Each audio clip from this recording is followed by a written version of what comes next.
I think February is pretty light when it comes to roguelike games releasing this month. But nonetheless, I'm going to do a top 5 roguelike releases on Steam in February 2025. Let me know if you think I've missed anything drastic. Perhaps the most interesting thing about Reality Break, beyond some really impressive music in the trailer, is that it claims that it's an opt-in roguelike, meaning that you don't have to reset your runs in this game if you don't want to.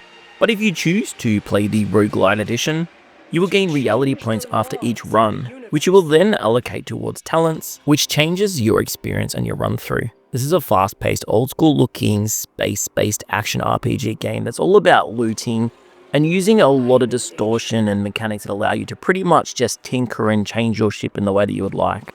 I got a bit of a headache trying to read through the description in the Steam page because there's lots of details here, but I just like the look of Reality Break. It looks interesting. Releases on the 9th of Feb. I spoke about Dawnfolk in the past, and I really like the look of this game. It's a charming, minimalistic survival city builder. You'll be spending a lot of time working alongside this mythical creature that becomes this fiery companion called Lure, which allows you to light this way in this really dark kind of map that you see here. Alongside experience and some pretty lovely looking pixel art, your job will be gathering resources, rebuilding the areas around you, and then protecting your city from some scary looking beings from the shadows. I like the way that this game allows you to jump in and play quickly. It doesn't require too much learning and strategy, and it just gives me this wholesome feeling, so keep an eye out for Dawnfolk releasing on the 12th of February.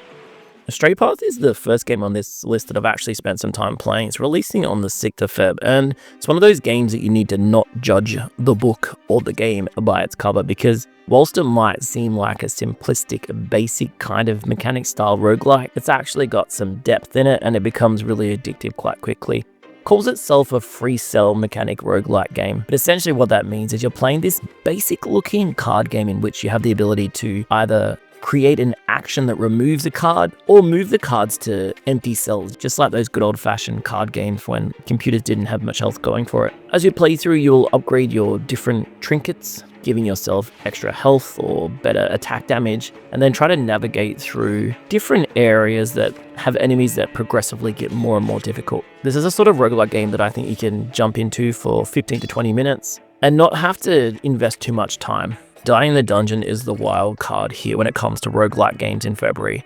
Once again, I've played the game, but perhaps in a previous iteration a long time ago, and this is a really fun dice-based turn battle system in which you need to utilize a dice board, creating synergies between the dice that you use, and then hope that your roll comes up trumps and you defeat the enemies. It's one of those games that when you play it, you think it's quite simple, but then the more time you spend with it, the more you learn the ropes, it starts to become really interesting. And it can be also one of those games where you get really unexpected actions, perhaps a really good roll where you deal way more damage than you're expecting. And when your run finishes, you're definitely going to want to click again and go again, because some of these fights are really interesting. I remember having trouble with the boss fight, so I'm really curious to jump back in and see how they go. Die in the Dungeon releasing on the 21st of Feb.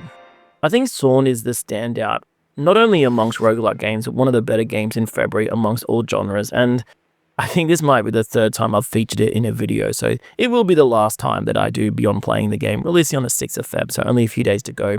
Sworn is a co-op based roguelike game, which is really heavily action based, in which you play through a corrupted King Arthur style world and try and reclaim Camelot that's kind of fallen to pieces. Not only does Sworn have some really polished looking fighting mechanics that you really want from a good action roguelite, but it has some really interesting animations as well that I'm hoping will tell a really fun story. As long as there's depth here, I think that Sworn will definitely be a game that will receive a lot of really positive attention over the next few days.